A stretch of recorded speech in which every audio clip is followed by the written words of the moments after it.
Shalom Bapak Ibu, Saudara dikasihi Tuhan, berjumpa kembali Saudara. Kiranya Tuhan memberkati Bapak Ibu seluruh para pendengar dimanapun berada. Doa dan harapan kami kita semua sehat-sehat. Nah Bapak Ibu yang dikasihi nama Tuhan, menyeimbangkan tubuh, jiwa dan roh dalam kehidupan sehari-hari. Bapak Ibu dikasihi Tuhan, kita baca kebenaran firman Tuhan tertulis dalam Markus 12 ayat 30. Markus 12 ayat 30. Kasihilah Tuhan Allahmu dengan segenap hatimu, dan dengan segenap jiwamu, dan dengan segenap akal budimu, dan dengan segenap kekuatanmu.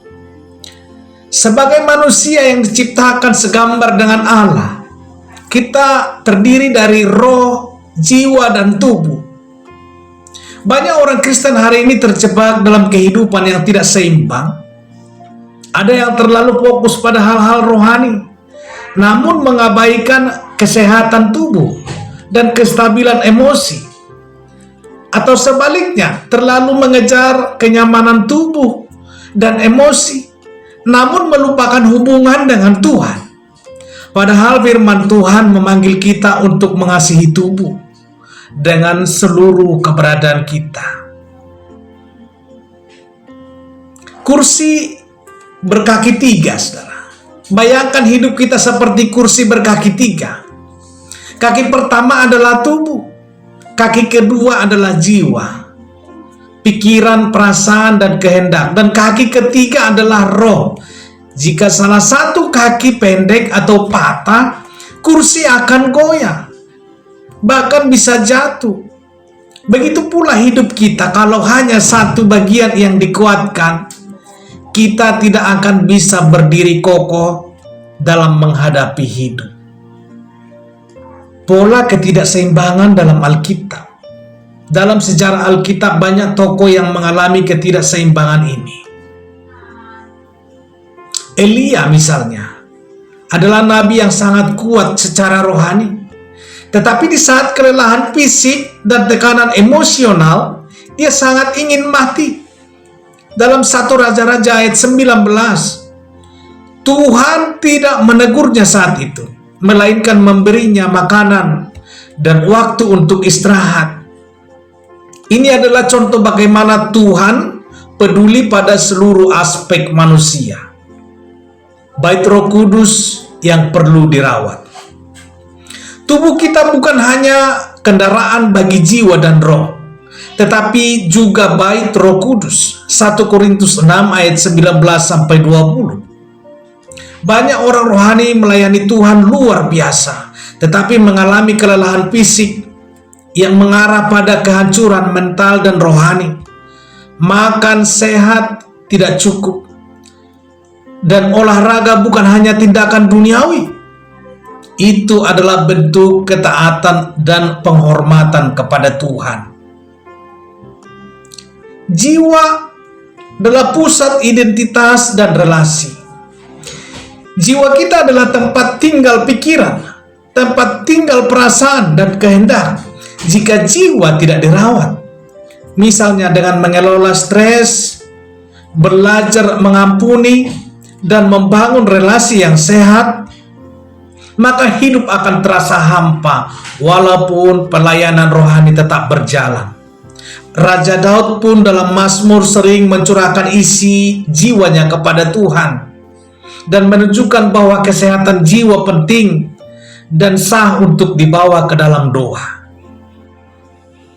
Roh, koneksi intim dengan Tuhan. Roh kita adalah bagian terdalam yang terhubung langsung dengan Tuhan.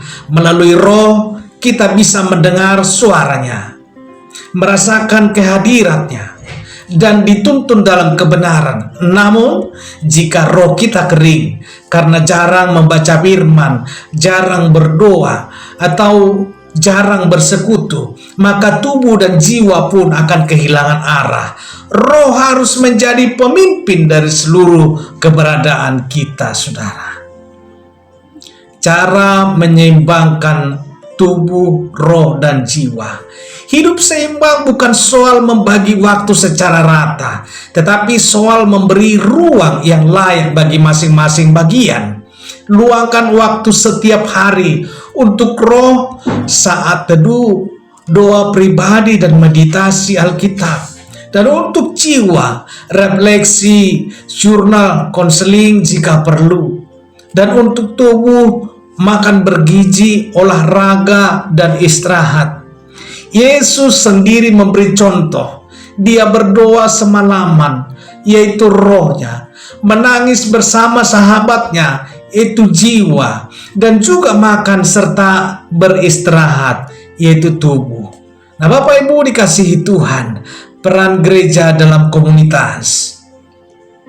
Komunitas iman juga bisa membantu menyeimbangkan hidup kita. Ada saat kita lemah secara fisik, komunitas kita bisa menopang. Ketika emosi tidak stabil, saudara seiman kita bisa mendoakan dan mendengarkan.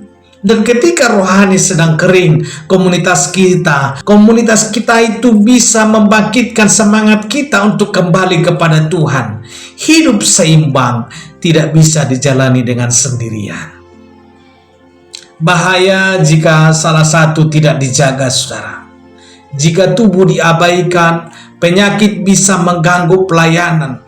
Jika jiwa terluka, kita bisa jadi sinis atau mudah tersinggung.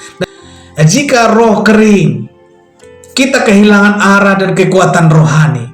Semua bagian ini penting dan harus dibawa ke hadapan Tuhan setiap hari. Bahkan Yesus mengajarkan bahwa mengasihi Allah harus dengan segenap hati, jiwa, segenap akal budi, itu jiwa, dan segenap kekuatan, itu tubuh, dan segenap hidup, yaitu roh. Nah, Bapak Ibu yang dikasihi Tuhan, menyeimbangkan tubuh, jiwa, dan roh bukanlah tugas satu hari, melainkan perjalanan seumur hidup. Tapi berita baiknya, saudara, Tuhan sendiri yang akan memampukan kita, seperti tertulis dalam 1 Tesalonika 5 ayat 23. Semoga Allah damai sejahtera menguduskan kamu seluruhnya, roh, jiwa, dan tubuhmu terpelihara sempurna. Mari kita terus belajar hidup seimbang, saudara, supaya hidup kita bisa menjadi saluran berkat bagi dunia. Haleluya. Bapak Ibu dikasihi Tuhan, apabila diberkati dengan video ini, Bapak Ibu dukung kami. Tekan tombol subscribe-nya, like, share, sehingga banyak jiwa mendengarkan kebenaran firman Tuhan. Dan apabila mau didoakan, silakan isi kolom komentar di bawah, saudara, supaya kami dapat mendoakan Bapak Ibu. Nah, Bapak Ibu yang dikasihi Tuhan, demikian perjumpaan kita pada saat hari ini. Doa dan harapan kami kita semua diberkati oleh Tuhan dan sehat-sehat. Dan Bapak Ibu dikasihi Tuhan, sampai jumpa dalam video berikutnya. Haleluya. Amin.